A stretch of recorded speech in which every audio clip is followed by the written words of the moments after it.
Don't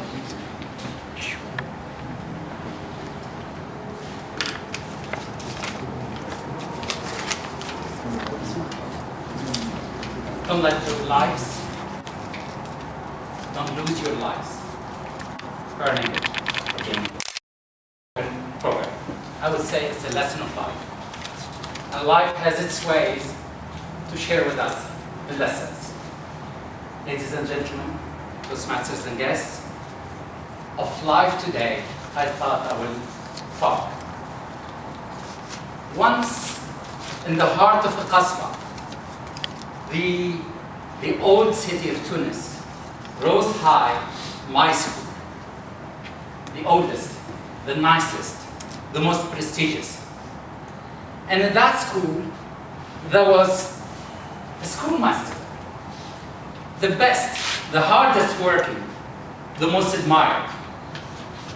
This man has that look, a stare that strong that everybody called him Richard Kimball of the fish bowl. He actually kind of liked it, and he tended to make that look. And when he stared at you, oh, and he didn't even need to talk, because when he talked,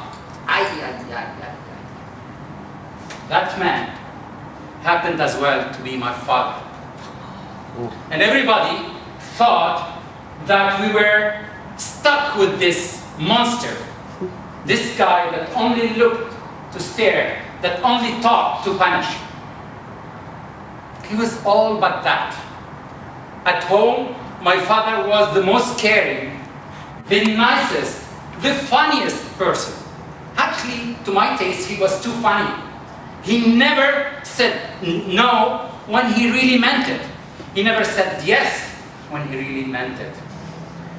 We were three brothers, Slim, Habib, and Hussein. We all three enjoyed life, enjoyed two caring parents, enjoyed diversity, as some would call it, and we enjoyed actually a live character. A character that acted in school and lived at home. We actually went to enjoying this life until we started. Life started actually getting us apart. I traveled abroad. My brother, Habib, who was the serious brother, joined the bank, and as all bankers, he became even more serious. My brother Hussein loved life. He loved it so much that he went on enjoying his life. I was abroad for 10 years, for 13 years actually.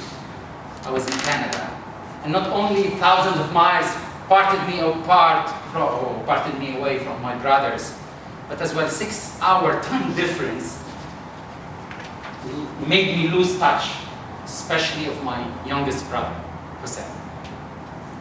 Hussein had this nice smile. Actually, you can see it even on the background here.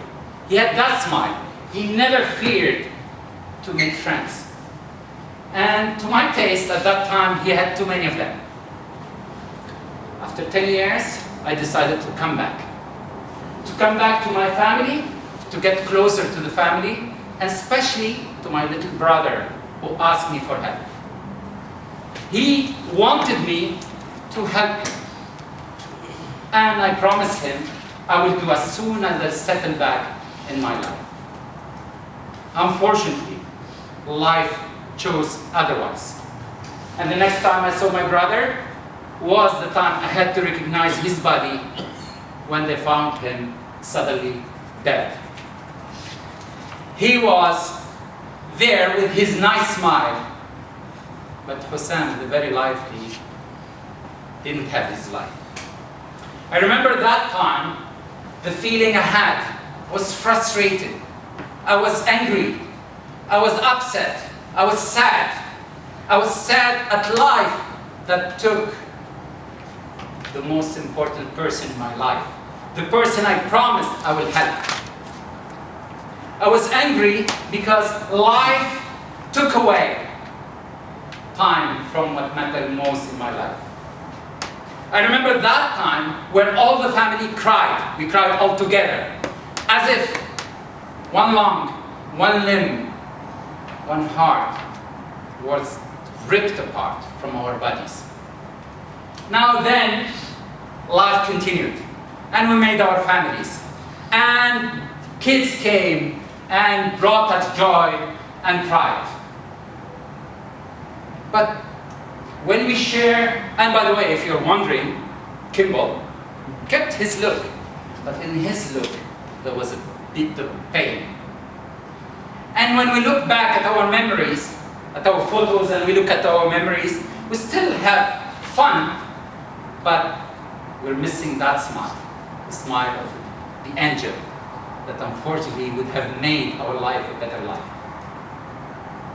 Ladies and gentlemen, I invite you today to my secret garden, where only close friends are allowed, close friends that you are. To invite you all to share it what matters most in your life. To invite you all to care about the people that are your life. Because, as someone said one time, or actually I think, don't let life take away your life. Thank you.